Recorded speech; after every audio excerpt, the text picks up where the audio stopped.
Ya ha empezado el torneo de candidatos y tras unas cuantas rondas esto está al rojo vivo, y es que los jugadores ya nos están mostrando de qué son capaces y qué opciones tienen de luchar por la victoria. Desde el brillante ¿Quién dijo miedo? Habiendo hospitales Ramesh Babu Prangnanandha, que está jugando de forma muy agresiva, donde ha llegado hasta sacrificar 4 peones en las primeras jugadas para garantizarse un futuro ataque, pasando por el garantía de éxito Fabiano Caruana, que aunque va empatado por el segundo puesto, no ha mostrado un solo punto débil en su juego y ha sabido ganar cuando ha tenido la oportunidad, llegando hasta el gran, si quieres tablas bien y si no también, Niyata Basov, que a pesar de ser el jugador con menos elo del torneo, ya ha conseguido neutralizar a Nepo, Naka y Firuza. Así que analicemos jugador a jugador tras estas 4 rondas, qué ha sucedido, dónde están sus puntos fuertes y sus puntos débiles y qué opciones tienen de acabar ganando el torneo y retando a Ding Liren por el título de campeón del mundo. Empecemos. Niyata Basov, gran maestro azerbaiyano que empezaba el torneo en una situación muy pero que muy difícil, y es que además de ser el último clasificado por elo, es decir el jugador con menos elo de todo el torneo, llegando a estar a 170 puntos de distancia del primer jugador, del gran favorito de Fabiano Caruana, se enfrenta además a 3 grandes handicaps en este torneo. El primero de todos, que todos los jugadores van a querer ir a por él, todos van a querer ganarle.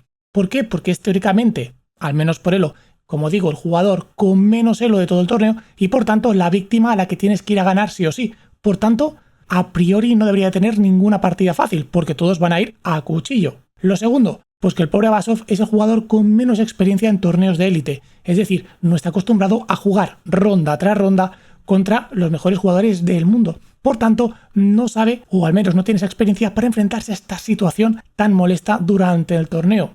Y la tercera, y casi el hándicap más grande, es que encima llega al torneo y se enfrenta a los 4 favoritos en las primeras rondas: Nepo, Caruana, Naka y Firuza. Vamos a ver qué ha pasado, porque Basov ha traído una estrategia muy interesante al torneo, y ha sido renunciar a ganar las primeras partidas a cambio de garantizarse prácticamente unas tablas. ¿Cómo lo ha hecho? Mira, te lo enseño con un ejemplo, su primera partida contra Nepo en la ronda 1, que es el mejor ejemplo. Empieza la partida con D4 y tras caballo F6, C4, E6, caballo C3 y E5 tenemos un gambito de dama. Hasta aquí todo normal. Basov elige entrar en la línea principal, alfil G5 y tras alfil E7, E3. Nepo hace la típica pregunta cuando uno desarrolla el alfil por G5, que es jugar H6. ¿Qué quieres hacer con este alfil? ¿Quieres cambiarlo por el caballo? ¿Quieres venir a F4? ¿Quieres venir a H4? Defínete. Basov decide continuar con alfil H4, la variante principal, y tras D por C4, alfil por C4 y C5, Nepo ya está atacando en el centro. La partida continúa con caballo F3, fíjate que Basov se está limitando a hacer jugadas naturales, ha desarrollado los caballos de la manera más natural que existe, hacia el centro, ha sacado el alfil a G5, luego a H4, principal en la partida, y ha recapturado en C4 con su alfil, todo muy natural, ninguna debilidad en su posición, y es por eso que Nepo le ha jugado este C5, para buscar tras caballo F3 jugar C por D4 y E por D4, de manera que Basov se queda con un peón aislado en el centro del tablero. Fíjate, un peón que no se puede defender fácilmente, pero Basov lo tiene controlado. Atento porque vas a ver cómo hace su magia, como con un conocimiento teórico espectacular, porque el punto fuerte de Basov es ese conocimiento teórico, va a neutralizar cualquier opción de Nepomniachtchi de luchar por la victoria. Mira, simplemente tras caballo C6 se enroca, enroque corto y va a seguir con su plan, situar las piezas de forma natural. Torre 1, A6, torre C1, B5, alfil B3 y alfil B7. Y estamos en un momento clave de la partida. Estamos saliendo de la apertura, fíjate que Nepo apenas ha pensado 10 minutos, estamos en una posición bastante natural, bastante normal. ¿Y qué era el plan de Basov para la partida? Llegar aquí y simplificar como si no hubiera un mañana. Jugar alfil por F6 y tras alfil por D5, quitándose este peón débil, cambiándolo por el D6 porque las negras tienen que capturar, si no se van a quedar con peón de menos, y tras caballo por D5 y caballo A5 te juego caballo por F6, te cambio más piezas, dama por y dama D4, forzando el cambio de damas, ya que si no cambias damas, cuidado que igual es el blanco el que se viene con dama G4, se viene con caballo 5, te empieza a coordinar y te crea problemas. Por tanto, Nepo se ve obligado a cambiar damas y tras dama por y caballo por van 19 jugadas y fíjate, estamos en una posición absolutamente igualada y donde Nepo es prácticamente imposible que pueda luchar por la victoria, porque estamos con una posición súper sana para ambos jugadores, 2 peones en el flanco de dama, 3 peones en el flanco de rey, nos quedan 2 piezas menores en el tablero, las torres y ya está. poco hay por lo que luchar, poco hay por lo que crear problemas a tu oponente. Nepo intenta jugar con torre a D8 y tiene un plan, que tras torre a D1 quiere jugar caballo por B3. ¿Por qué? Porque dice, bueno, mira, al menos estamos en una posición de igualdad, pero nos hemos quedado con caballo contra alfil, de manera que hay cierta desigualdad y cierta cosa diferente. Yo te voy a atacar con el alfil, tú me vas a atacar con el caballo y bueno, al menos por ahí vamos a poder tener algo diferente con lo que luchar, con lo que crearte algo que te pueda atacar. Pero claro, Abasov, por mucho que sea el jugador, teóricamente, por elo, más débil de todos, sigue siendo uno de los mejores jugadores del mundo y esto no es para nada, pero para nada algo cercano a algún tipo de ventaja o diferencia que se pueda convertir en victoria y simplemente tras alfil de 5, F3, alfil por, peón por y torre por, la partida acaba en tablas y en pocas jugadas porque es que no hay nada que hacer. Y por tanto Abasov empieza este torneo con estas tablas, algo que consigue repetir con la misma exacta estrategia y con partidas muy similares contra Nakamura y contra Firuza, quitándose así esa lucha tan dura contra los favoritos. Eso sí, en la segunda partida contra Caruana no le fue tan fácil y con las piezas negras esta estrategia no es tan fácil llevarla, porque es tu rival el que juega primero y el que marca la batuta de la partida, y aunque consiguió una posición muy interesante, al final Caruana le consiguió ganar. Tranquilo porque vamos a ver esa partida después cuando veamos las opciones de Caruana y vas a ver qué bien lo hizo. Por tanto, opciones de Abasov para ganar el Candidatos, pues realmente muy pocas, porque jugando así, planteando esta estrategia, es cierto que va a conseguir muchas tablas, pero no va a conseguir esas victorias tan necesarias para poder luchar por los primeros puestos. Así que vamos a ver si a partir de ahora cambia su estrategia y esta forma de jugar era simplemente para enfrentarse a los 4 favoritos y contra el resto ir a saco y ver si ahí consigue buenos resultados para poder luchar. Veamos. Vidit Santos, uno de los 3 jugadores indios que participan en el torneo y el de menos elo. Tampoco es uno de los favoritos, pero sí que a priori tiene muchísimas más opciones de ganar el torneo que Abasov. Y la verdad, empezó muy bien el torneo, empezó impresionando a todo el mundo. En su primera partida con negras contra su compatriota Gukesh ya nos dejó a todos fascinados cuando tras 17 jugadas se llegó a esta posición, una posición por cierto loquísima, donde Gukesh, su oponente, le hizo un plan con torre A2, torre E2 en la apertura, que lo cambió absolutamente todo. De hecho, la partida está analizada en profundidad en el previo de la ronda 2, sí que retransmití en directo, así que si quieres suscríbete al canal para no perderte ninguno de esos análisis. Vidit ya nos dejó totalmente alucinados con la jugada alfil G4. Vaya bombazo, vaya locura de idea que dejó a Gukesh prácticamente desarmado. Y es que, ¿cuál es la idea de este alfil G4, de este sacrificio?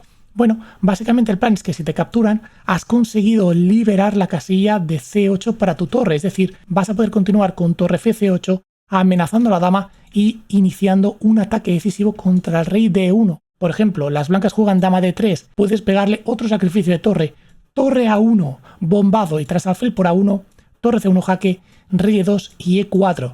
Y ahora la dama tiene que salir de esta diagonal, tiene que moverse a alguna casilla, a D4 por ejemplo, y tras dama B5 la partida se acaba. El blanco no tiene nada mejor que jugar dama D3 y devolverte la dama, porque si se tapa de torre, encima vendría torre C2 y una vez el rey baje a primera fila, se puede capturar la torre, la dama puede entrar por primera y esto se acaba. Por tanto, tras este alfil G4, Gukesh tuvo que jugar alfil C3, su única opción para salvarse, a aprovechar que la dama de B4 tiene que mantenerse activa, porque si huye, si vuelve a la defensa, entonces el alfil sí que cae, y por tanto tras dama 3 simplemente le repite alfil B2, dama B4, alfil C3, dama 3, alfil B2, hasta que son tablas por repetición.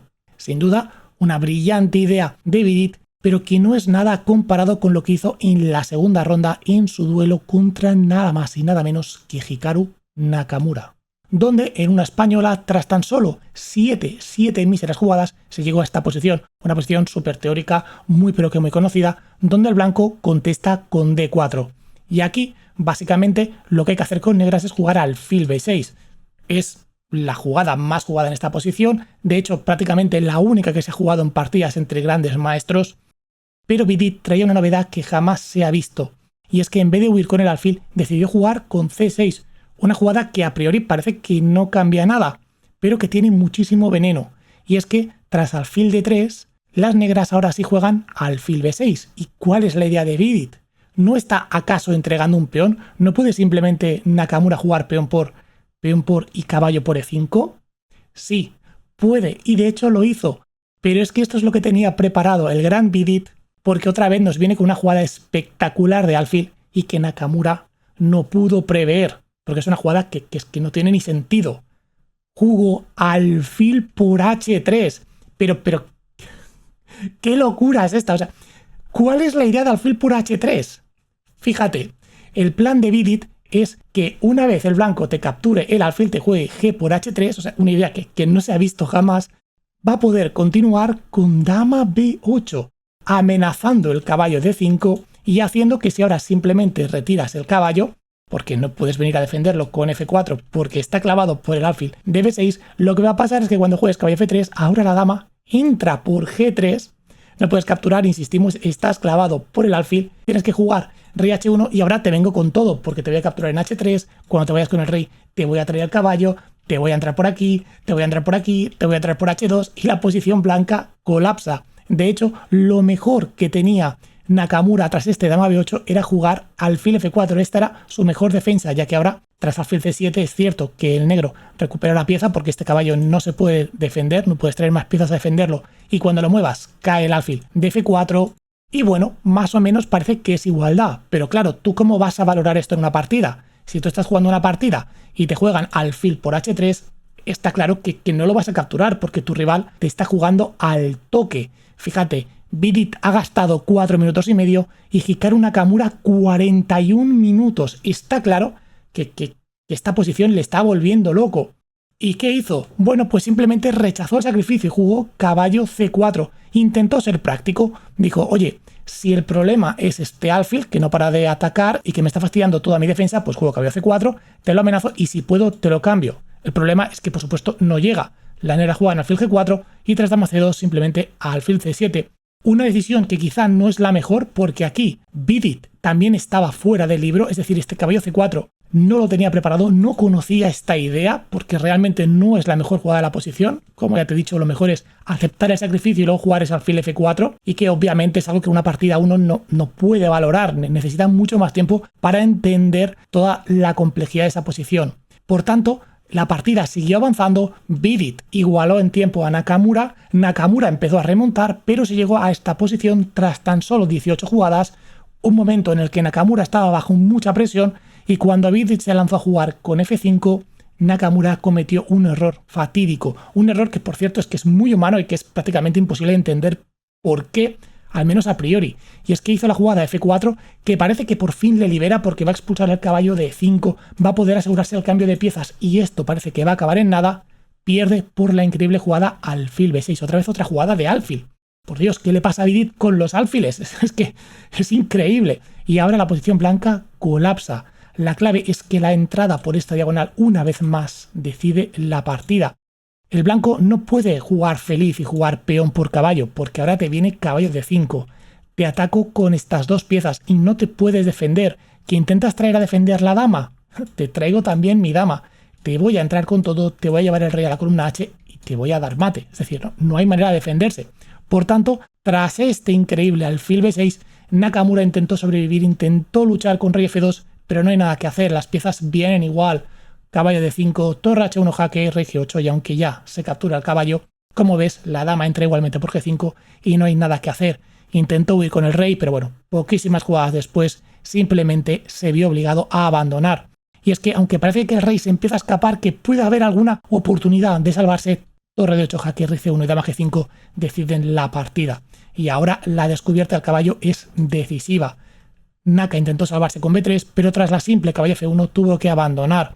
¿Por qué? Porque una vez el rey se mueva, el caballo se viene a G3, se gana la dama o la torre, por supuesto se ganaría la torre, pero una vez se haya ganado la torre, el ataque continúa contra este rey tan débil y el mate está al caer. Por tanto, un inicio brillante de Vidit que por desgracia se quedó en eso, porque en la ronda 3 cayó ante su compatriota Praggnanandhaa y en la ronda 4 cayó contra el monstruo de Nepo que viene enchufadísimo a este torneo. Partidas que cuando analicemos los torneos de Prag y de Nepo vamos a ver en profundidad.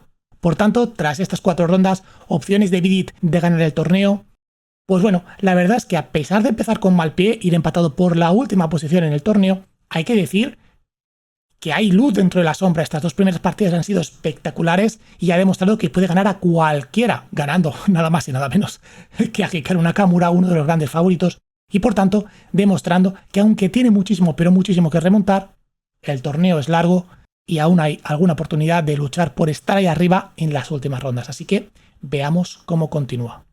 Alireza Firuza, el gran maestro iraní nacionalizado francés, era una de las grandes incógnitas antes de empezar el torneo. Y es que, a pesar de ser el jugador más joven de la historia en superar los 2800 de Elo y ser una de las estrellas del torneo, realmente venía de un periodo fuera de los tableros. Tuvo más de 7 meses sin jugar ninguna partida después de aquel fracaso o mal resultado, mejor dicho, en el torneo de candidatos del año 2022. Se clasificó para el candidatos jugando partidas in extremis a final de 2023 para poder entrar por Elo y realmente llegando en un estado de forma que, como digo, nadie conocía y por tanto no sabíamos si íbamos a ver su mejor versión o íbamos a estar ante un Firuza más débil. Y la verdad es que el torneo no ha empezado precisamente bien para él. Y eso que empezó intentándolo. En la primera ronda, tras tan solo 13 jugadas, llegó a esta posición contra el prodigio indio Praggnanandhaa, en la cual vimos que Firuza realmente venía con intenciones, venía con ganas. Y es que tras tan solo 13 jugadas decidió continuar con caballo B3.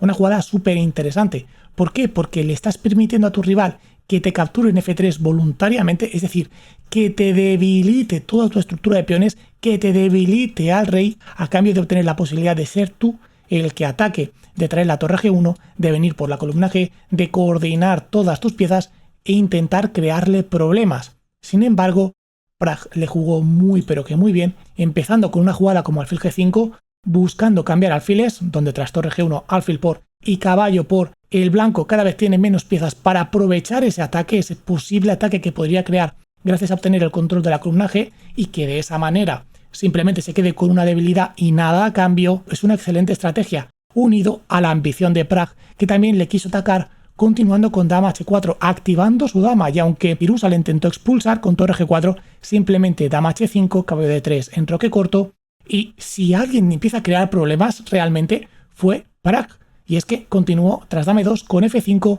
forzando este cambio y viniendo con la torre a atacar, trayendo las torres y creándole un montón de problemas a Firuza. De hecho, tras una interesantísima partida, se llegó tras 32 jugadas a esta posición en la que Pragg decidió dejar ya las complicaciones y asegurarse las tablas con un sacrificio de caballo y torre.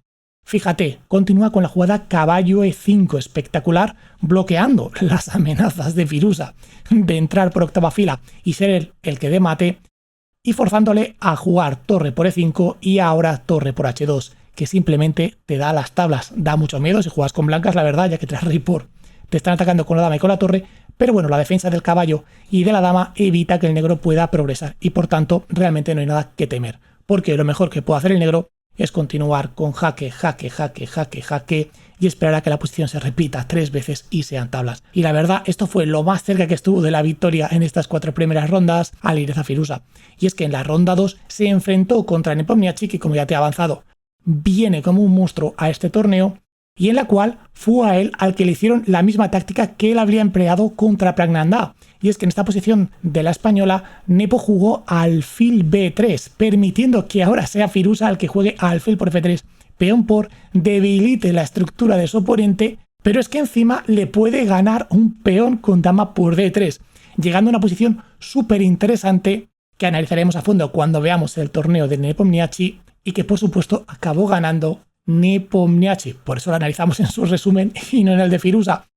Pero es que fue un golpe muy pero que muy duro, porque una derrota contra un rival directo por la lucha para ganar, siendo tan pronto en el torneo, afecta. Y aunque la siguiente ronda es cierto que jugó contra Caruana y consiguió tablas, en la cuarta se enfrentó contra el gran, si quieres tablas bien, y si no también, Niyata Basov, y fue víctima de ese juego tan tablífero, acabando con 1,5 puntos sobre 4, empatado por la última posición, y que esperemos sea algo de lo que pueda superarse y podamos ver al mejor Firuza, porque realmente sus opciones de ganar pasan porque se recupere, pasan porque no vuelva a repetir aquello que le pasó en el torneo de candidatos de 2022, donde empezó mal, psicológicamente se fue hundiendo y acabó de los últimos. Por tanto, esperemos que Firuza, que todavía mantiene intactas las opciones de ganar, es cierto, tiene que remontar, pero van 4 rondas, son 14, hay tiempo, tiene que centrarse, tiene que subir ánimos y tiene que ir a por todas. Veremos qué pasa, pero yo todavía no lo descarto de esa lucha por el primer puesto. Hikaru Nakamura, gran maestro estadounidense y uno de los grandes favoritos para ganar el torneo de candidatos, la verdad es que no ha tenido un buen inicio de torneo. Y no lo digo simplemente porque vaya empatado con 1,5 puntos sobre 4 en la última posición, sino porque realmente ha sido víctima de la crueldad del ajedrez. Fíjate, la primera partida se enfrentaba contra Fabiano Caruana, el otro gran favorito del torneo, con las piezas negras, y no solo le plantea una defensa siciliana, sino que además traía una idea preparada. Y es que tras C5, caballo F3, D6, D4, siciliana abierta, todo súper principal, caballo F6 y caballo C3, decidió continuar con la jugada E5, una jugada muy pero que muy extraña, una jugada que es considerada un error. ¿Por qué? Porque es una jugada que tiene una gran concesión, y es que cuando el negro quiere jugar E5, como en la Najdorf, lo que hace es jugar primero A6, para controlar la importantísima casilla de B5 y solo después jugar E5. Si lo haces al revés, como hizo Nakamura, y empiezas jugando con E5, lo que sucede es que te van a jugar alfil B5, el blanco va a aprovechar que esta casilla no está defendida, y una vez juegues caballo D7, te va a venir caballo F5, y la posición negra está sufriendo desde la jugada 5, está en clara inferioridad. ¿Por qué? Porque ahora el blanco tiene el dominio de la posición, clava este caballo, controla la casilla de 5 y lo más importante de todo, la presión sobre D6 es enorme. Entonces, ¿por qué hizo esto Nakamura? Evidentemente Nakamura es consciente de todo esto. No es que ahora se haya dado un golpe en la cabeza y se le haya olvidado cómo jugar ajedrez. No, es que Nakamura, tal y como nos explicó en sus redes sociales después de la partida, lo traía todo preparado de casa. Era un antídoto contra el famoso conocimiento de aperturas de Fabiano Caruana, jugarle algo muy pero que muy secundario, donde sí él se iba a quedar peor, pero Caruana no tendría preparado esto y él sí, y estuvo mirando con la máquina, con el módulo, con Stockfish, cómo defenderse con negras en este tipo de posiciones y encontró una receta, una variante que sí impedía que él pudiera luchar por la victoria o por lo menos reducía muchísimo sus opciones, pero que le garantizaba prácticamente unas tablas contra Caruana en la ronda 1 con negras y que sin duda serían muy importantes de conseguir para sus opciones en el candidatos. Y así fue, ya que tras sufrir toda la partida se llegó a esta posición, una posición en la que sí, Caruana tiene peón de más y tiene dos peones pasados y que son muy peligrosos, pero que Nakamura tenía controladísima, ya que simplemente te va a jugar con torre A7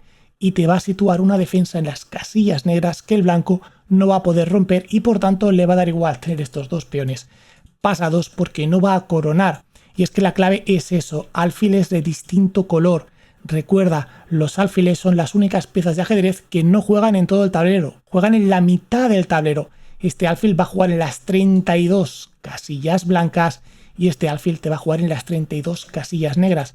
Por tanto, si yo me aseguro de controlarte estas casillas negras con la dama, torre y las apoyo con el alfil cuando sea necesario, simplemente Caruana no puede hacer nada, no puede progresar y está abocado a obtener unas tablas. Y eso es lo que pasó, unas tablas relativamente cómodas, porque aunque sufrió en la partida, Nakamura realmente era consciente que eso se podía aguantar, que con las ideas que se había preparado no había peligro, y que fue realmente un buen inicio de torneo. El problema vino en la segunda ronda, que ya lo hemos visto cuando vimos el análisis de las opciones de Vidit, donde se enfrentó a esa idea tan novedosa, tan peligrosa de Vidit, y que cometiendo un error bastante humano, bastante lógico, que es difícil de entender, pues bueno, simplemente acabó perdiendo en pocas jugadas y sin tener ninguna chance de ganar. Algo que se vio agravado por su emparejamiento de la tercera ronda, ya que se enfrentaba con negras contra Niyat Tablas Abasov, que le volvió a hacer lo mismo que le hizo a Nepo. Y es que tras D4, D5, C4, Naka le planteó la defensa eslava con C6 y Abasov le jugó la línea más aburrida y más tablífera de todas, la variante del cambio peón por. Simplemente volvió a sacar las piezas de forma natural, fíjate, saca los caballos igual que hemos visto antes contra Nepo, alfil F4, A6, E3 y no voy a seguir con la partida porque es que no te quiero aburrir, pero ya te digo que Nakamura pensó, no sé si pensó media hora, 40 minutos, algo por ahí en toda la partida, y porque quiso, porque intentó buscar alguna manera de desequilibrar Si quería, podía haber jugado la misma partida, las mismas exactas jugadas en 5 minutos y hacer tablas. Porque es que simplemente Basov no le dio ninguna chance. Y no sé si a nivel psicológico todo esto tuvo que ver, pero en la cuarta ronda vimos unas tablas muy rápidas entre Naka y Pragg en tan solo 24 jugadas en una española, sin nada que resaltar de la partida, y que bueno, supongo que sería simplemente una manera de decir, oye, otro rival fuerte con posibilidades de luchar por las primeras posiciones, hagamos unas tablas, vayámonos al día de descanso, reset, y oye, soy uno de los favoritos, sigo siendo uno de los favoritos, es cierto que Naka tiene mucho, pero mucho por remontar, pero insisto, igual que con el caso de Vidit y de Firuza, quedan muchas rondas, todavía existen opciones. Por tanto, buena estrategia, yo creo, haces tablas, descansas y vamos a por todas en las siguientes rondas. Así que nadie descarte a Nakamura por mucho que haya empezado mal, porque aún queda mucho por jugar. Ramesbabu Praggnanandhaa, el joven prodigio indio de tan solo 18 años, llega a su primer candidatos y madre mía qué espectáculo que está dando. Está arriesgando muchísimo, pero muchísimo en cada partida. Y es que tras esa primera partida que vimos cuando hicimos el análisis de Firuza, donde Firuza le intentó abrir, se intentó debilitar en la columna G, atacar, y Pragg, más que quedarse defendiendo y aprovechando esa estructura, salió al ataque, intentó contraatacar, y al final hubo esas tablas con ese sacrificio de caballo y torre. Llegamos a la segunda ronda, que telita. Pragg se enfrenta contra su compatriota Gukesh y único jugador más joven que él en el torneo con 17 años. Vaya dos monstruos que se nos vienen para el futuro del ajedrez. Sucedió esto. Atento. Pragg empieza la partida con D4. D5, C4, E6, caballo F3. Parece un gambito de dama típico. Caballo F6, pero no. Tras G3 tenemos una catalana. Gukesh responde con alfil B4, una de las líneas principales. Y aquí se suele jugar alfil D2 o caballo D2. Pero Pragg decide continuar con caballo C3, una línea relativamente secundaria, porque entregas un peón, entregas el peón de C4. Bueno, no pasa nada, es teórico, es una entrega de un peón que es temático, pero fíjate, porque a Pragg entregar un peón, pues como que le parece poco. Continúa con alfil G2, enroque corto, y tras caballo C6, A3, le preguntamos a este alfil dónde quiere ir, quiere cambiar por el caballo de C3 o quiere volverse a casa por Navidad. Parece que quiere volverse a casa por Navidad y simplemente E4. El blanco toma el centro. Todo esto es súper temático en esta apertura. A6, alfil E3, B5. Gukesh dice, oye, ¿me das el peón? Perfecto, yo vengo y lo defiendo. Aquí no pasa nada, súper contento. La partida continúa con dama E2 y tras alfil B7, torre A D1 y caballo A5, Pragg sigue volviéndose loco. Y dice, voy a por todas. D5, abro ya en el centro, peón por... Y por supuesto, como te decía, Pragg viene a lo bestia, viene a sacrificarlo todo para atacar. E5, no recaptura el peón, este peón para Gukesh. Caballo E8, tampoco quiero el peón de 5, para ti, para siempre. E6, captúralo, es que no lo quiero. ¡Qué locura! Por favor, no hagáis esto en casa, ¿vale? Estos son como los spots publicitarios que veis con especialistas conduciendo coche por la carretera así, todo espectacular y pone abajo en letra pequeñita, rodado por especialistas en circuito cerrado tal y cual. Literalmente es lo que estáis viendo ahora, ¿vale? Así que no juguéis así en vuestras casas, porque la derrota está garantizada. Hay que tener 2750 de elo por la vía baja. Si los tienes, sí. Entonces sí, juégalo. Por tanto, ¿cuál es la idea de Praggnanandhaa? Bueno, la idea es que si juegas peón por, el blanco va a querer jugar con caballo D4, va a querer jugar con alfil F4 y te va a querer ganar este peón. Y una vez caiga este peón, te va a caer el peón de D5 y te van a empezar a colapsar toda tu estructura de peones y el blanco se va a quedar con las piezas mejor puestas y con la iniciativa. Es por eso que Gukesh, tras este E6, dice, oye, no pasa nada, ya tengo 2 peones de más, tampoco necesito un tercero y darte el contrajuego. Te juego F5, te quedas sin ese plan y oye, 2 peones son 2 peones. Ya nos veremos al final de la partida. Y eso es lo que sucedió. Pragg siguió apretando, siguió creando problemas. Fíjate, Pragg ha gastado 9 minutos contra 1 hora 20 de Gukesh. Le saca 70 minutos en una partida de 2 horas. Es decir, hay 120 minutos para toda la partida, ya le está sacando 70. O sea, barbarie, locura. Pero claro, ¿qué pasa? Que por mucho que Pragg se traiga todo esto preparado de casa y por eso te juegue tan rápido y te mete estas ideas, estos sacrificios no son buenos. Quiero decir, no te llevan a la victoria, te llevan a una posición donde tu rival va a sufrir mucho, va a tener poco tiempo porque ha tenido que gastarlo en entender cuáles son tus planes. Fíjate a Gukesh, le quedan 40 minutos Y encima tú tienes las ideas claras, sabes cómo presionar, sabes cómo ponerle en problemas y simplemente especulas con el hecho de que tu rival tiene que encontrar con una precisión milimétrica, con muchísima presión, con las piezas atrás sin defenderse y aguantando durante horas y horas y horas toda tu embestida. ¿Puede hacer eso un chavalín de 17 años como Gukesh? Pues para desgracia de Praggnanandhaa, sí que pudo. Y es que es increíble. Pero Pragg vino con todo, caballo E5, caballo F6, dama C2, vino a recuperar ya un peón. Gukesh lo ignora para simplemente ponerse sólido, dama por F5, dama E8, caballo F7, caballo en la yugular, en tu casa, en la cocina, comiendo aquí a la hora de comer un plato de espaguetis con el rey, con el jefe de tu casa, y tan tranquilo. Pero es que es eso, es simplemente un invitado. Este caballo realmente que no coordina con las piezas blancas, no puede hacer nada. Y por tanto, realmente no existe ese peligro, es simplemente una molestia, un obligarte a tener que calcular 1000 cosas por si acaso el caballo ahí decide la partida. Y Gukesh, que fíjate, tiene todas las piezas prácticamente en las primeras filas, juega alfil C8. Una excelente jugada defensiva, que pone otra pieza en la octava fila, sí, súper pasivo. Pero es que no hay problema, si consigo quedarme pasivo, me defiendo, tú no me ganas, reorganizo las piezas después, tengo 2 peones de más, que es que no pasa nada, ya está, te gano. Y es lo que sucedió. Pragg siguió con torre F1, Gukesh sigue yendo hacia atrás, caballo B7, alfil G5, torre A7 para venir con la torre a defender, y tras alfil por, Pragg dice, se acabó, ya está, estoy viendo que te has defendido, te sacrifico el alfil por D5 y voy a intentar hacer ya algo ya a la desesperada, porque es que ya me da igual, tengo material de menos, te entrego una pieza, al menos me quedo con peón de más, ¿no? Tras peón por y caballo por, y voy a ver si así te puedo ganar. Pero es que Gukesh sigue encontrando las mejores jugadas. Alfil E7, jugada otra vez de módulo, bastante contraintuitiva, pero la que aguanta la posición. Y tras dama G4, simplemente acaba de defenderse. Fíjate, todas las piezas en segunda fila. La pieza que más ha avanzado, sin contar este peón, es el caballo negro de Gukesh, que llegó a la casilla A5. Es decir, ni siquiera pasó de la mitad del tablero, ¿vale? Todo esto conviviendo con un rival que te ha metido un caballo en F7, ¿eh? Poca broma. No has hecho nada, pero simplemente has encontrado todas las jugadas, todas las ideas defensivas y has dejado a tu oponente sin opciones. La partida continuó, pero pocas jugadas después, ya sin ataque el blanco, fijaros, se acabó el ataque, ya no hay nada, hay pieza de menos. Pues Gukesh desarrolló las piezas, se activó y simplemente, tras el último ataque, jugó torre por F2 y Pragg tuvo que abandonar, ya que ahora es el negro quien ataca, ahora es el blanco quien está débil, además de tener pieza de menos, es el que recibe el ataque, porque el blanco ya no puede jamás atacar, porque se juega, por ejemplo, torre de 8 para dar jaque, cuando me defienda con torre F8 es jaque a la descubierta, te gano la dama y game over. Por tanto, Pragg simplemente tras ese torre por F2 abandonó.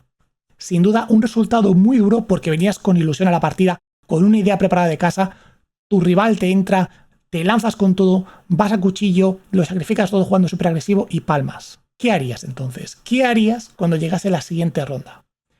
El 99,9% de la gente diría, oye, saquemos conclusiones, nos hemos pasado de frenada, vamos a quedarnos aquí quietos y vamos a volver a jugar normal y natural. ¿Qué hizo Pragg? La lió aún más parda. Pragg juega con negras contra Vidit, E4, E5, caballo F3, caballo C6, y tras alfil B5 le responde con A6 y tras alfil A4, F5. La variante Schliemann retrasada, es decir, esta jugada se suele jugar sin A6, la ha jugado con A6 y Pragg trae una idea interesantísima, pero es que esta es una jugada que es inferior, que si el blanco te juega perfecto, se queda mejor. Pero claro, es evidente que Vidit esto no se lo prepara, porque esto es una línea súper secundaria. ¿Por qué es tan secundaria? Porque no es buena. Pero claro, Pragg viene con sus ideas, se lo ha preparado, los tiene clarísimo y va a ir a cuchillo. Fíjate, porque aún es más bestia que la partida anterior. Vidit responde con D4, que es la mejor opción. El plan, para que lo sepas, es que si te juegan E por F5, pues bueno, juegas E4, te toco el caballo y una vez lo muevas, ¿vale? Te voy a venir con dama G5, te voy a atacar, te voy a traer las piezas y bueno, el blanco va a sufrir. Algo que por supuesto Vidit, aunque esto sea muy secundario, lo conoce y le responde con esa mejor opción, que era D4. Pragg responde con E por D4 y tras E5, B5, todo esto es temático. Vemos la idea de Pragg, que empieza con caballo A5. Primero de todo, lo que tiene que hacer el negro es asegurarse que este alfil no le queda mucha partida, que lo puedes cambiar rápido, porque si no, teniendo débil toda esta diagonal, cuando tu oponente entre, te va a destrozar vivo. Por tanto hay que jugar caballo a5 para en el momento correcto capturar este alfil. Bit juega caballo por d4 y tras alfil b7 caballo por f5. ¿Cuál es la idea? ¿Cuál es el plan del jugador de negras? Pues vas a ver, porque es que es súper interesante. Por ahora, ¿qué pasa? Por ahora tenemos peón de menos, las piezas descoordinadas, un caballo en a5 que su único futuro es cambiarse por el alfil de b3, es decir, has perdido 2 tiempos para cambiarlo por una pieza, que sí es la mejor pieza del blanco y no te quedaba más remedio, pero no es algo que digas, ostras, qué súper compensación, y un alfil de b7 que sí que es cierto que está muy bien, pero es que el blanco tiene no solo peón de más, sino que además tiene un peón central en e5 y un caballazo en f5. Bueno, pues la idea de Pragg era jugar caballo por b3 y tras a por b3 d6, que puede parecer una tontería, pero es que es una jugada súper envenenada. ¿Por qué? Porque le estás ofreciendo a tu rival que este peón de 5, que sí que está muy bien, pero también es relativamente débil porque está muy pero que muy avanzado, te pueda capturar en d6. Es decir, digas, oye, olvídate de ese problema, lo cambiamos y ya está, no tienes esa debilidad.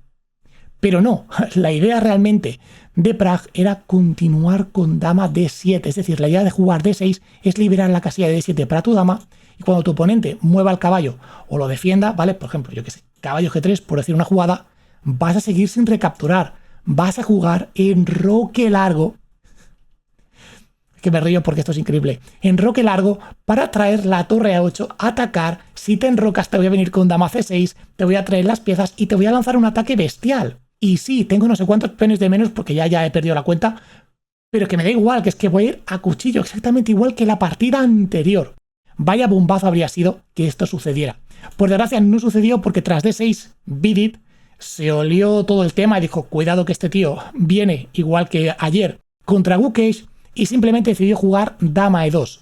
Una jugada muy interesante cuya idea es tras dama d7 no capturar aquí y dar un jaque a la descubierta, donde el negro jugaría rey f7 y buscaría el mismo plan que hemos comentado o muy similar, sino jugar con e6. ¿Por qué? Porque lo que quieres es decir, oye, tengo peón de más, tranquilidad, no pasa nada, no necesito más peones, voy a garantizarme el peón en e6, que ya te está molestando, y a la vez te bloqueo con d6 y e6, ¿vale? Uno con tu propio peón, te bloqueo estas dos columnas y por tanto ya no estoy tan débil porque no tienes ese contrajuego. Y de hecho es una buena estrategia, lo cual nos lleva a una partida súper interesante donde tras 32 jugadas se llegó a esta posición, una posición donde Pragg ya tenía cierta ventaja, ya estaba algo mejor, especialmente porque ahora era él quien tenía peón de más y sobre todo tenía este alfilazo.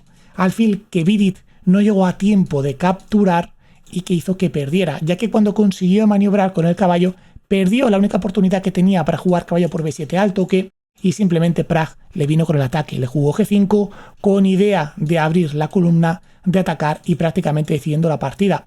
Porque Vidit no llega a tiempo de defenderse, jugó h5 para bloquear, pero tras g4 te viene g3 y es imparable.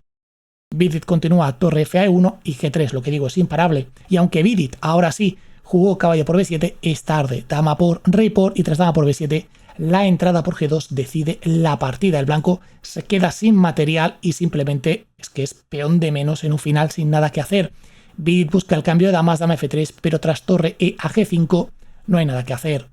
Se cambian damas, g4, se captura el peón y esto está ganado. Son dos peones de más, al final el rey va a quedar fuera y simplemente tras pocas jugadas Vidit tuvo que abandonar. Sin duda, vaya espectacularidad, vaya inicio de torneo tan épico que nos está dando Praggnanandhaa.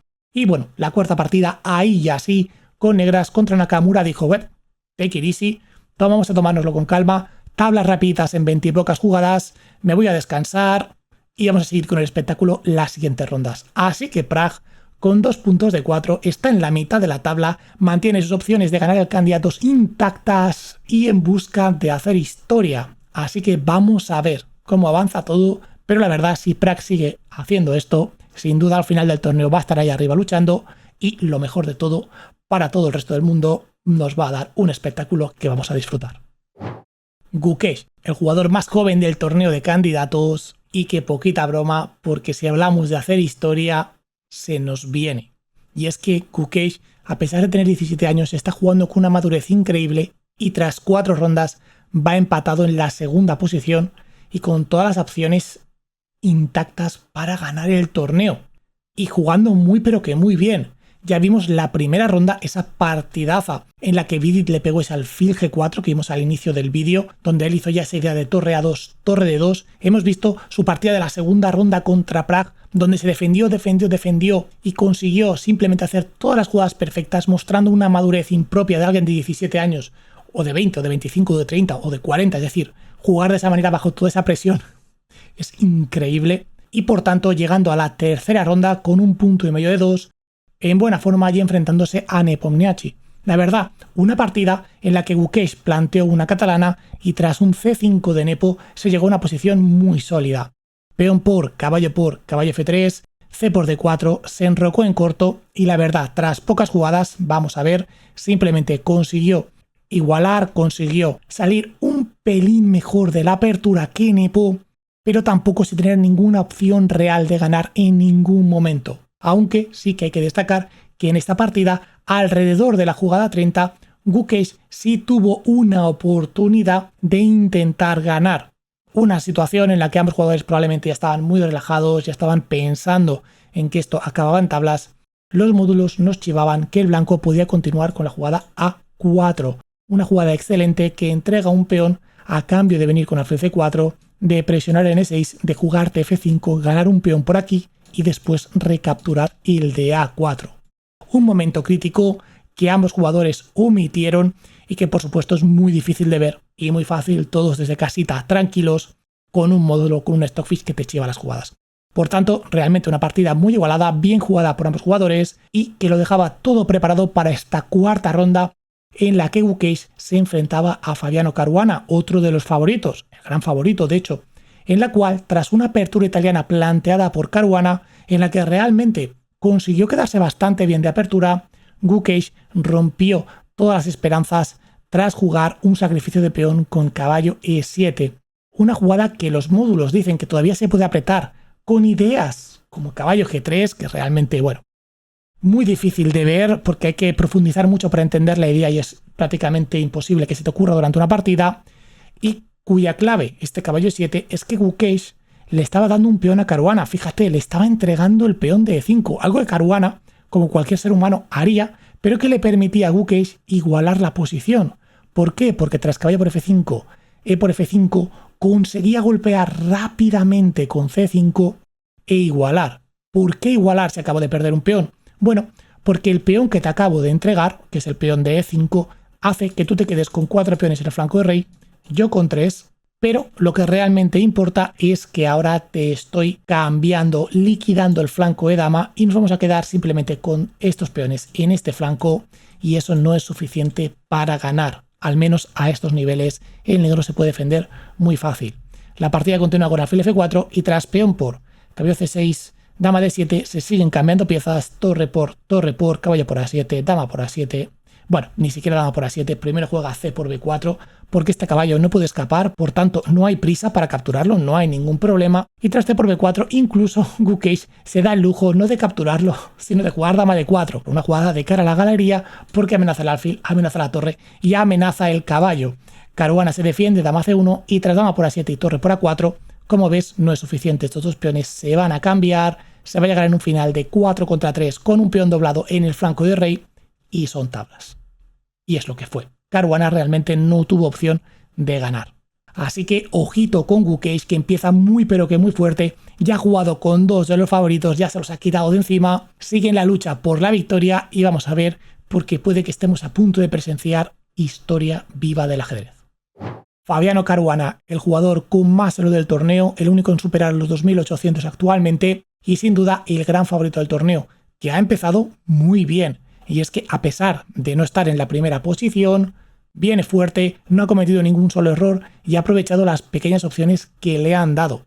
Y es que tras esa primera ronda en la que vimos ya la partida cuando analizamos a Nakamura, pues bueno, es cierto que Nakamura le jugó ese sistema y al final le consiguió tablas porque lo traía todo preparadísimo, tampoco es un mal resultado para Caruana empezar el torneo jugando contra otro favorito y haciendo tablas. Realmente fue muy diferente a lo que pasó en la segunda ronda, donde Caruana sí que pudo aprovechar, y es que se enfrentaba contra Niyat Tablas Abasov, un jugador que parecía venía de hacer tablas con Nepo sin darle ninguna oportunidad y que, como ya sabemos ahora, parece que esa es su estrategia, forzarte las tablas con negras no le iba a ser tan fácil de conseguir, y eso que Abasov le jugó muy pero que muy raro. La partida empieza con una siciliana, a la que Caruana responde con la variante Ro-Solimo, una variante muy popular y que tiene muchísima teoría, porque tu oponente te puede responder con D6, te puede responder con E6, te puede responder con G6, te puede responder con F6, te puede responder con A6, te puede responder con dama B6, te puede responder con dama C7, o te puede hacer lo que hizo Abasov, jugar una línea súper secundaria, pero muy sólida, E5. Una variante que la verdad no es mala, pero es que esto pocas veces se ha visto en la élite. Es una jugada muy extraña. ¿Cuál es la idea? Vas a verla. De momento, ¿cómo reacciona Caruana? Pues muy sencillo. Dice, oye, esto igual no me lo tengo preparado, voy a jugarte a ajedrez normal. Voy a jugarte a mi estilo. No muy agresivo, no muy de ataque, aunque si quiere te va a montar un ataque espectacular, pero en el que no comete apenas errores. Te juega muy sólido, te juega muy natural, pero te va apretando jugada y te deja sin opciones. Y eso es lo que va a sufrir Abasov en sus carnes. Fíjate, Caruana juega en roque corto, jugada natural, alfil de 6 por parte de Abasov. Sí, una jugada muy rara, el alfil delante del peón, bloqueando, el propio alfil bloqueado por sus propios peones. Pues bueno, esto es la línea principal de la variante, o sea que imagínate lo secundario que es jugar E5. D3 por parte de Caruana, caballo F6, caballo C3 en roque corto. Fíjate que Caruana está jugando ajedrez, está jugando natural, ha sacado el caballo, se ha enrocado, poca cosa más, y ahora juega H3. Una jugada que le ayuda porque le da un hueco al rey para evitar mates en la primera fila en un futuro, y simplemente le pregunta a Abasov, oye Abasov, tú me has hecho esta apertura, esta defensa tan rara, ¿cuál es tu plan? A ver, cuéntame, quiero escucharte. Y bueno, Abasov le responde con A6, esta es mi idea, ¿no? Invitarte a que me juegues alfil A4, B5, alfil B3, y quizá después continuar con algún alfil E7 y jugar D6 como una especie de española, donde el negro se ha expandido de gratis, pero Caruana esto no lo quiere jugar y le responde a este A6 con alfil por C6, de manera que tras D por C6 el blanco se queda en una posición muy interesante. ¿Por qué? Porque ahora va a buscar atacarle en el flanco de rey y empezar a crearle pequeñas debilidades que pueda atacar, algo que vimos tan pronto como en la jugada 17, en la que Caruana, con las piezas ya más centradas, mejor situadas, la dama en E3, los dos caballitos listos para venirse en cualquier momento por cualquier flanco, rompió con F4. ¿Cuál es la idea? Bueno, que tras los cambios, el negro se queda con una debilidad, el peón de F6. Y ahora Caruana empieza a maniobrar con todas sus piezas, triplica en la columna F para venir a presionar, fuerza a su oponente a jugar G7 y el toque de gracia. Fíjate cómo, de la nada, Caruana hace una jugada que prácticamente decide la partida, la jugada B4, una jugada muy pero que muy buena a nivel estratégico. ¿Por qué? Porque te crea dos nuevas debilidades, ya que tras peón por y peón por, el negro no solo tiene que estar atento de la defensa de F6, sino que tiene que estar atento de la defensa de A6 y C6, y de hecho esto le cuesta la partida, porque no puede defender ambas. Sobra decir que si dama por B4, simplemente puedes jugar torre por F6, pero ni eso, te juego E5, te amenazo la dama, y después ya te entro por F6, ya sea con la torre o con el peón, y ahí sí que se acaba rápido la partida. Por tanto, tras este B4 y estos cambios, el negro Abasov intenta mantener esa defensa férrea y juega torre 8 para venir a defender una de las nuevas debilidades, que es la debilidad de A6, o incluso jugar a 5 y quitársela de encima. Caruana responde de momento ignorándolo, juega rey H1 y tras A5 y peón por, Abasov no recaptura y juega C5. Probablemente le daría miedo si torre por que viniera algún dama B6 para atacar la torre, para atacar por C6 y empezar a poner problemas.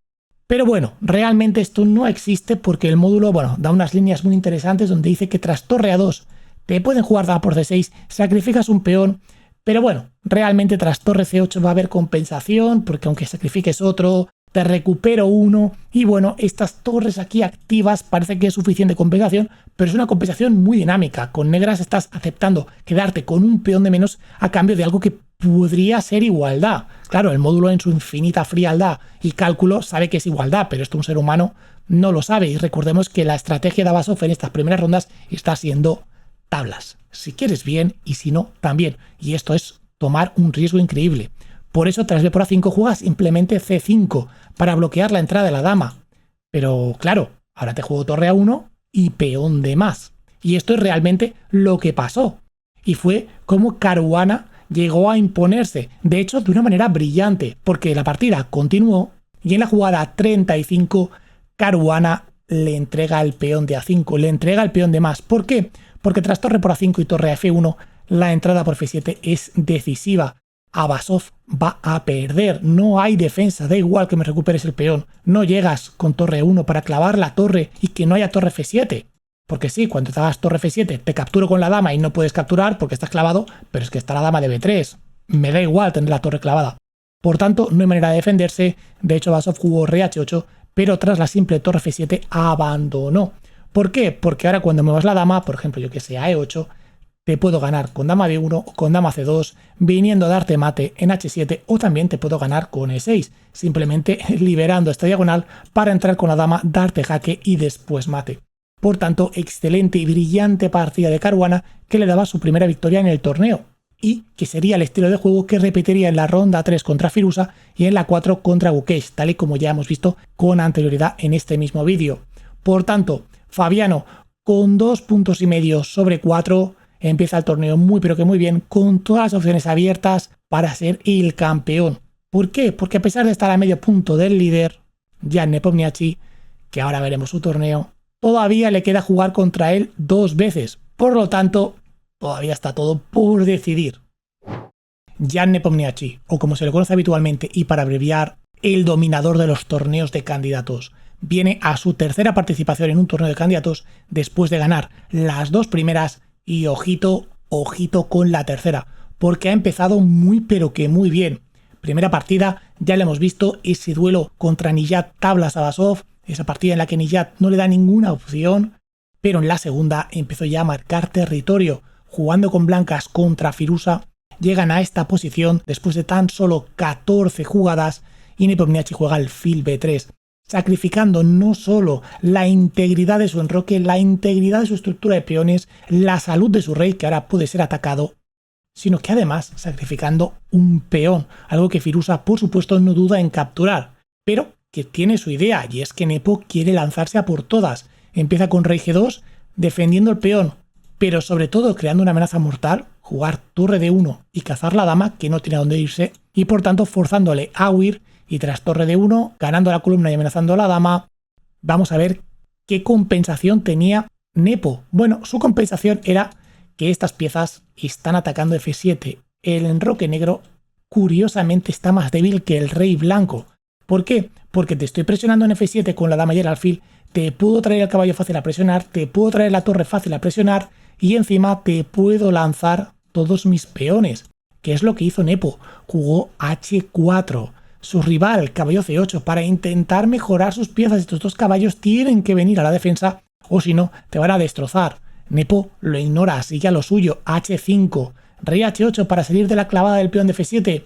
Pues muy bien, felicidades. H6. El peón hasta la yugular. Fíjate que Nepo no pierde tiempo, va a saco, forzando a Firuza a jugar con G5 y manteniéndole en tensión, mientras le iba apretando. Y aunque Firuza se defendió muy bien, encontró incluso ideas de contraataque y supo luchárselo muy bien, después de mantener la presión con tan solo 8 minutitos en el reloj, al final acabó fallando, acabó cediendo y tras alfil E6 la presión le pudo y cometió un error de cálculo. Jugó dama G6, una jugada que falla ya que tras dama por E7, Firuza creía que con dama H6 para venir por H3 o por H1 sería contraataque suficiente, pero no es así. Nepo continuó con alfil F7 y tras dama H3 jaque y rey E2 consigue que el rey salga hacia el centro y le pueda atacar. No es suficiente, ya que tras dama F5, alfil D5, torre E8, dama por peón y dama G4, Nepo con toda la sangre fría del mundo juega rey D3. Se viene con el rey al centro del tablero, le da igual porque aquí está curiosamente muy bien defendido. Torre D8, C4 y no hay nada que hacer. El ataque de Firuza es inexistente y Nepo simple y llanamente tiene pieza de más. De hecho, la partida continuó y en la posición final incluso iba a acabar con torre de más, por lo que Firuza abandonó. Una brillante partida por parte de Nepo que continuó el torneo haciendo tablas la siguiente ronda contra Gukesh con negras sin mucho problema, tal y como ya hemos visto, y que la última ronda, la ronda 4, la última que llevamos hasta ahora, se enfrentaba con blancas contra Vidit y volvía a no decepcionar. Y eso, que la partida empezaba bastante mal. ¿Por qué? porque Nepo planteaba la apertura española, Vidit le respondía con caballo F6, la berlinesa diseñada para contrarrestar la apertura española para conseguir un final súper igualado con mucha tendencia de tablas, tal y como demostró Kramnik en su match contra Kasparov en el año 2000, en el que se impuso gracias a utilizar la defensa berlinesa con negras y que Kasparov no pudiera romperla, y por lo que ahora normalmente se juega siempre D3. El blanco no quiere entrar en ese final, pero Nepo acepta. Y aquí todos pensamos, sobre todo cuando lo comentamos en directo, que Nepo no tenía ambición, no quería jugarle ese final, pero todo lo contrario, no es que quisiera jugar ese final para hacer tablas, no, es que quería jugar ese final para meterle una idea nueva y destrozar al pobre Vidit. Y es que, tras caballo por, vamos a ver rápidamente cómo se llega al final, D4, caballo D6, alfil por y peón por E5, forzando que el caballo se mueva, tienes que jugar caballo F5 y por tanto puedes jugar dama por, rey por y caballo C3. Y como digo, este final está súper estudiado y suele acabar en la mayoría de partidas en tablas. Por eso se dice que es el antídoto y por lo cual el blanco normalmente no quiere entrar en esto, porque quiere ganar. Pero vais a ver qué preparado lo tenía Nepo. Continúa con alfil D7, H3, H6 y aquí viene su idea, jugar G4, jugar una rápida expansión en el flanco de rey para tras caballo 7 jugar la curiosa caballo H2. Escondes el caballo en H2 para abrir hueco a F4 y poder lanzarte. Fíjate que aquí Vidit le responde con G5, pero atento a lo que ha pasado. Fíjate el reloj. 1:54, 1:18. Vidit gastó 36 minutos de reloj en encontrar algo que pudiera luchar contra esto. Y encontró algo que realmente es bueno y es muy interesante. Pero claro, Nepo se vino con todo el plan, lanzó F4, se empezó a activar y aunque Vidit poco a poco fue haciendo unas jugadas que bueno, más o menos le mantenían en la partida y es que realmente tampoco vas a ganar de una jugada a otra, Nepo mostró que lo traía todo súper preparado y que viene muy en forma. Juego en caballo F3, C5, todo este plan es muy típico, el negro se expande para obtener control en las casillas negras, esconder el rey por B7 y simplemente ponerse muy sólido. Pero aquí Nepo empieza primero con caballo F6, no solo bloqueando este peón para que no avance y evitando que el negro juegue H5, sino también quitándole la casilla G8 y H7 a la torre de H8, que ahora queda aquí un poquito encerrada. Para tras rey C8 continuar con rey G2, rey B7 y rey G3. El rey en G3 está pero que muy bien controlando todos estos peones y liberando a sus piezas para poder generar ataque. De hecho, tras tan solo 32 jugadas se llegó a esta posición, donde Vidit todavía mantiene la igualdad, pero fíjate qué difícil va a ser jugarla con 9 minutos en el reloj contra 54 de Nepo. Y es que tras E6, B5, fíjate que el problema que tiene el negro es esta torre aquí totalmente atrapada, por eso juega B5 para venir con B4, intentar cambiar peones y salvar la torre, pero no es suficiente, no llegas a tiempo. Nepo juega alfil G5, buscando el caballo D7, caballo D5, E7, alfil D7, hay que evitar la coronación, no te lo puedes permitir, y simplemente torre D1, rey C6 y rey E4, y cuidado con las amenazas, porque no es solo que te amenaza el caballo, es que ¿cómo lo defiendes? Si juegas alfil E6, te corono, si mueves el caballo, te viene torre por D7, tienes que capturar de rey para controlar E8, pero es insuficiente, te juego caballo G7 y a la siguiente te corono. Por tanto, Vidit, a la desesperada, con 4 minutos en el reloj, juega alfil E8, y esto es perdedor. Simplemente torre por E5, y aunque alfil por H5 recupera la pieza, tenemos un problema. Alfil C1 por parte de Nepo.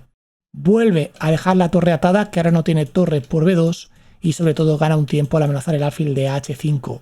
Es cierto que el negro puede jugar alfil F3, golpe táctico muy bonito, ya que tras rey por te ganó la torre, pero entonces te corono y no hay nada. Jugó alfil G6 jaque por el placer de dar un jaque, rey E5, y aunque se intentó salvar con B4, rey F6, este alfil se empieza a quedar sin casillas, tiene que ir a E8 para defender la entrada y simplemente torre de 8. B por A3, B por A3 y ya, ¿qué haces con este alfil? No puedes hacer nada. No puedes jugar, por ejemplo, torre C3 para torre por E8 y decir, oye, te gano el alfil de C1, porque simplemente te puedo hacer cualquiera. Te juego torre F8 y a la siguiente te voy a coronar, vas a tener que entregarme la torre para evitar la coronación. Por tanto, tras B por A3, Vidit jugó alfil de 7, pero es insuficiente. Rey F7 y ahora corono y te gano la pieza. De hecho, ni siquiera te corono, es que te estoy amenazando torre por D7, rey por y coronar. Así que no hay cómo defenderse y Vidit abandonó. espectacular inicio de torneo de Jan Nepomniachtchi con 3 puntos de 4, 2 victorias, 2 tablas, intratable, ganando cuando tiene que ganar y sin duda le pone en muy buena posición para buscar su tercera victoria en los candidatos y a ver si por fin, después de perder 2 matches por el título de campeón mundial, consigue ese ansiado título. Vamos a ver, queda mucho torneo, como decíamos cuando analizábamos las opciones de Caruana. Todavía tiene que enfrentarse 2 veces con Caruana, vamos a ver ese duelo. Queda mucho torneo, pero las cosas, la verdad, no pueden empezar mejor. Pero lo importante es, ¿quién crees tú que va a ganar? Déjame un comentario haciéndomelo saber. Y no te pierdas las sesiones en directo que hacemos antes de empezar cada ronda, una hora antes. Estamos evaluando, analizando qué pasó el día anterior, la ronda anterior y haciendo nuestros pronósticos de forma interactiva entre todos los que estamos conectados para ver qué sucede ese día. Así que pásate, suscríbete al canal para asegurarte que no te pierdes esa notificación de YouTube para acceder y ya sabes, nos vemos ahí. Un saludo.